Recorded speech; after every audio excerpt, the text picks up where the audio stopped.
اور ہمارے فرشتے ابراہیم کے پاس بشارت لے کر آئے تو سلام کہا۔ انہوں نے بھی جواب میں سلام کہا۔ ابھی کچھ وقفہ نہیں ہوا تھا کہ ابراہیم ایک بھنا ہوا بچڑا لے آئے۔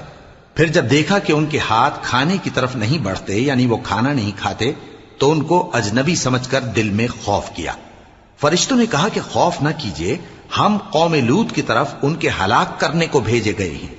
اور ابراہیم کی بیوی جو پاس کھڑی تھی ہنس پڑی، تو ہم نے اس کو اسحاق کی اور اسحاق کے بعد یعقوب کی خوشخبری دی۔ اس نے کہا، اے میرے بچہ ہوگا، میں تو بڑھیا ہوں اور یہ میرے میاں بھی بوڑھے ہیں، یہ تو بڑی عجیب بات ہے۔ انہوں نے کہا، کیا تم اللہ کی قدرت سے تعجب کرتی ہو؟ اے اہل بیت، تم پر اللہ کی رحمت اور اس کی برکتیں ہیں، وہ لائق تعریف ہے، بڑا ہے۔